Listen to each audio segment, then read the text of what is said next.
بسم اللہ الرحمن الرحیم نحمدہ ونصلی ونسلم علی رسولہ الکریم اما بعد۔ ناظرین، امید ہے کہ آپ تمام احباب خیر و عافیت سے ہوں گے۔ آج ہمارا جغرافیہ، تاریخی جغرافیہ اور سبق نمبر 54 ہے، اور آج ہم آسٹریلیا، براعظم آسٹریلیا جو کہ آخر میں رہ گیا ہے، اس کا ہم تاریخی جائزہ لیتے ہیں اور اس سے متعلق کچھ تھوڑا سا اس کا تفصیلی تعارف کر لیتے ہیں، اور اس کے اندر جو پائی جانے والی ریاستیں ہیں ان کا ہم تذکرہ کریں گے، اور انشاءاللہ اس کے بعد ہمارا یہ جو تاریخی جغرافیہ ہے یہ اپنے اختتام کو پہنچے گا۔ پھر ایک سبق میں اس کے کچھ دلچسپ معلومات کو ہم لے لیں گے۔ دنیا کے نقشے پر جیسے کہ آپ جانتے ہیں کہ یہ سب سے نیچے جو ہے یہ آسٹریلیا ہے، اور آسٹریلیا یہ جو زبان میں اس کو آسٹریلیا کا مطلب بھی یہی ہے کہ ہم آگے اس کی تھوڑی تفصیل کریں گے۔ اس کا مطلب یہ ہے کہ جنوبی علاقہ، تو اس لیے اس کو آسٹریلیا لاطینی زبان ہے، اور لاطینی زبان میں جنوبی ملک کو یہ آسٹریلیا کہتے ہیں۔ تو ابھی ہم اس کا تذکرہ کریں گے، اور اس کے اندر جو ہے وہ 7 ریاستیں ہیں، 6 تو یہ اسی کے اندر ہیں، اور ایک یہ الگ سے یہ جو جزیرہ ہے پورا یہ ہے۔ اور اس کے بعد پھر اسی کے ساتھ یہ نیوزی لینڈ ہے، یہاں پہ یہ دیکھیں یہ نیوزی لینڈ ہے، شمالی نیوزی لینڈ اور جنوبی نیوزی لینڈ، اس کا ہم کچھ تذکرہ کر لیں گے۔ اور اس کے بعد پھر کچھ یہاں پہ اس جگہ پہ یہ کچھ جزائر ہیں، تو ہم ان جزائر کا یہ جو سولومن آئس لینڈ ہے ہم اس کا تذکرہ کر لیں گے۔ اور اس کے بعد اوپر جو ہے یہ نارو آئس لینڈ ہے، یہ نارو آئس لینڈ ہے، ہم اس کا تذکرہ کر لیں گے خط استوا کے بالکل پاس میں۔ تو ناظرین، یہ براعظم آسٹریلیا ہے، اور یہ ریاستوں کی تقسیم کر کے مختلف کلرز کے اندر آپ کے سامنے ہے۔ یہ براعظم آبادی میں 6 اور رقبے میں 7ویں نمبر پر ہے۔ براعظم منجمد جنوبی اس سے بڑا ہے۔ اس براعظم کو برطانیہ کے ایک مہم جو کیپٹن جیمز کک نے 1728 عیسوی میں دریافت کیا تھا۔ آسٹریلیا کے معنی میں جو ہے یہ جنوبی ملک کو کہتے ہیں آسٹریلیا، اور لاطینی زبان میں۔ برطانوی جغرافیہ دانوں کو یقین تھا کہ جس طرح سے ادھر انتہائی مغرب میں 2 براعظم دریافت ہوئے ہیں، شمالی اور جنوبی امریکہ، تو جنوب میں بھی ضرور کوئی براعظم ہوگا۔ تو اس کیپٹن کو باہری مہمات کا شوق تھا۔ جب کسی میں قدرتی شوق دیکھو تو اس کو اسی کام میں لگانا چاہیے، تو برطانوی حکومت نے اس کی سرپرستی کی اور اس کو اس مہم پر بھیجا۔ اس نے 2 کام کیے۔ ایک تو اس نے امریکہ کی 50ویں ریاست جزائر ہوائی دریافت کی تھی، اس کی بندرگاہ پرل ہاربر ہے، اور جس پر جاپانیوں نے جنگ عظیم دوم میں حملہ کیا تھا، اور پھر بعد میں امریکہ نے ان پر ایٹم بم گرایا۔ دوسرا کام اس نے یہ کیا کہ براعظم آسٹریلیا بھی آخر کار دریافت کر ہی لیا۔ یہ براعظم بیچ میں ناظرین اگر دیکھا جائے تو یہ غیر آباد ہے، اور اس کے مشرقی حصے میں آبادی زیادہ ہے۔ مشرقی حصے میں یہ 3 ریاستیں ہیں، اوپر دیکھیں تو یہ کوئنز لینڈ ہے، یہ جو گلابی کلر سا ہے یہ سارا کوئنز لینڈ ہے، اور بیچ میں نیو ساؤتھ ویلز ہے، یہ نیو ساؤتھ ویلز ہے۔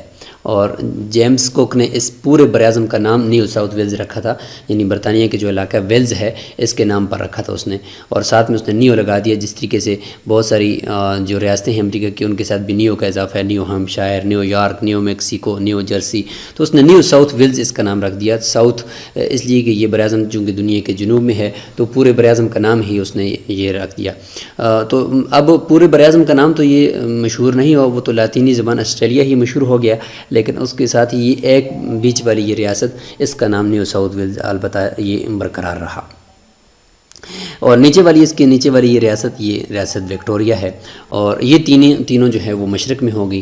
اور پھر اوپر نیچے شمال اور جنوب میں 2 ہیں، ایک ہے ناردرن ٹیریٹوری، اس کو کہتے ہیں ناردرن ٹیریٹوری ہو گیا، یہ شمالی آسٹریلیا اس کو کہہ سکتے ہیں، اور نیچے ہے ساؤدرن آسٹریلیا، یہ ساؤدرن ٹیریٹوری بھی اس کو کہتے ہیں، تو یہ نیچے ہو جائے گی۔ تو یہ کل 5 ہو گئی، اور ایک مغرب میں ہے مغربی آسٹریلیا، تمام ریاستوں کا ایک یہ جو شہر ہیں یہ بھی مشہور بھی ہے، تو یہ ہے ویسٹرن آسٹریلیا یعنی مغربی آسٹریلیا۔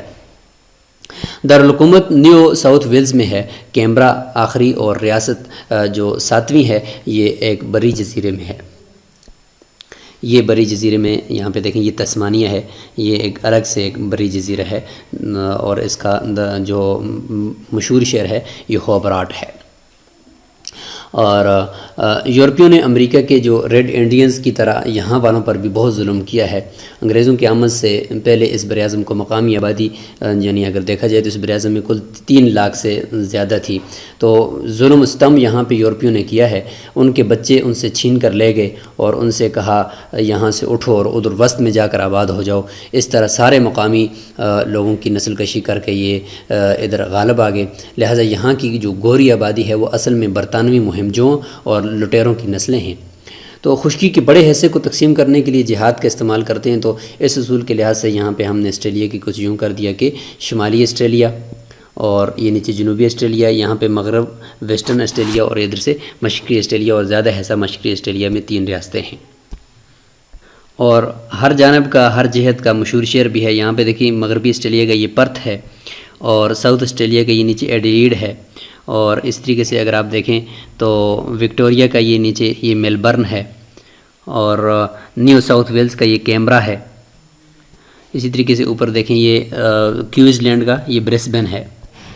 تو یہ اس طریقے سے ڈارون ہے یہ نارتھ آسٹریلیا کا، یہ یہاں پہ نارتھ آسٹریلیا کا یہ ڈارون ہے۔ اور یہ آپ نیوزی لینڈ کی طرف اگر ہم چلیں تو نیوزی لینڈ کے یہاں پہ دیکھیں 2 حصے ہیں، اوپر شمالی ہے نیچے جنوبی ہے۔ شمالی کا جو بڑا شہر ہے یہ آکلینڈ ہے مرکزی، اور نیچے جو جنوبی ہے اس کا یہ کرائسٹ چرچ ہے، یہ کرائسٹ چرچ یہاں پہ ہے۔ تو یہ نیوزی لینڈ ہو گیا۔ اور پھر اس کے قریب آسٹریلیا کے قریب کچھ مشہور جزائر بھی ہیں، جیسے کہ اگر آپ دیکھیں تو یہاں پہ یہ فیجی اور سیموا بھی ہے، یہ فیجی جزائر ہیں اور سیموا جزائر ہیں۔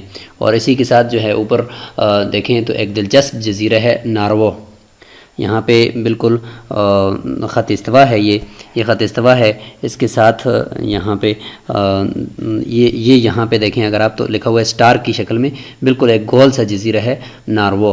تو یہ مشہور اور دلچسپ جزیرہ ہے کہ یہ دنیا کی سب سے چھوٹی آزاد جمہوریہ کہلاتا ہے۔ یہ ایک ہی جزیرہ اور ایک ہی ملک ہے۔ یہ اس جزیرے کا پورا نقشہ ہے اور اس میں اس کا ایئرپورٹ بھی نظر آ رہا ہے۔ یہاں پہ دیکھیں یہ اس کا ایک ساحل ہے۔ تو یہ پورا ایک ہی جزیرہ ایک ہی ملک ہے، اور یہ ان ممالک میں سے ہے جن کے ملک اور دارالحکومت کا نام ایک ہی ہے، جیسے مالٹا ایک جزیرہ ہے ایک ہی ملک ہے، اور نارو بھی ایک ہی جزیرہ اور ایک ہی ملک ہے۔ اور جس طریقے سے مالٹا کا دارالحکومت والٹا ہے اور نارو کا وہی دارالحکومت ہے جو اسی کا ایک نام ہے۔ اور یہاں پہ اس طرف اگر آپ دیکھیں تو یہ کچھ آسٹریلیا کے قریب میں جو جزائر ہیں ان کا پورا انہوں نے نقشہ دیا ہوا ہے۔ اور اس کے ساتھ جو ہے سلومن جزائر ہیں، سلومن کا پورا ایک یہ یہاں پہ اگر آپ دیکھیں تو سلومن جو لکھا ہوا ہے یہاں پہ پورا ایک مجمع الجزائر ہے، جزائر سلیمانی کہا جاتا ہے۔ اب اس کی وجہ تسمیہ کا پتہ نہیں کہ یہ کس وجہ سے سلمانی ان کا نام رکھا، حضرت سلمان علیہ السلام کے نام پر ان کا نام رکھا ہے اور یا کسی اور مناسبت سے رکھا ہے۔ بہرحال یہ سیٹلائٹ سے ان جزائر کی یعنی جزائر سلیمانی کی تصویر لی گئی ہے۔ یہاں پہ بھی آپ دیکھ سکتے ہیں یہ چھوٹے چھوٹے جزائر ہیں، یہ بھی جزائر سلیمانی ہی کی تصاویر ہیں۔ تو ناظرین یہاں پہ ہم آسٹریلیا کا ذکر مکمل کر لیتے ہیں۔ آسٹریلیا اور آسٹریلیشیا ایک اصطلاح بھی مشہور ہے، آسٹریلیا اور آسٹریلیشیا۔ آسٹریلیا اور ایشیا کا مرکب ہے۔ اوپر کے جو قریبی ممالک ہیں جیسے انڈونیشیا ہے، مشرقی تیمور ہے، پاپوا نیو گنی ہے اور نیچے نیوزی لینڈ ہے۔ تو اس کے علاوہ یہ سارے جزائر جو ابھی پڑھے ہم نے تو یہ براعظم آسٹریلیشیا میں آ جاتے ہیں۔ اور جہاں تک آسٹریلیا کا تعلق ہے تو اس کا اطلاق صرف اس براعظم پر ہوتا ہے جس کی یہ 7 ریاستیں ابھی ہم نے گنی، 6 اکٹھی ہیں اور 7ویں تسمانی ہے جو ذرا نیچے بری جزیرے کی شکل میں ہے۔ تو یہ جو آپ یہاں پہ دیکھ سکتے ہیں یہ شاید جہاز سے اس پورے جزیرے کی تصویر لی ہے، یہ ناورو جزیرہ ہے۔ تو یہ کچھ آسٹریلیا کے قریب جزائر کی تصاویر ہیں۔ یہ آسٹریلیا کے ساحلوں کی کچھ خوبصورت تصاویر آپ یہاں پہ دیکھ رہے ہیں۔ تو ناظرین اس طریقے سے آج ہم نے براعظم آسٹریلیا کو مکمل کر دیا اور تقریباً ہمارا تاریخی جغرافیہ مکمل ہو چکا ہے۔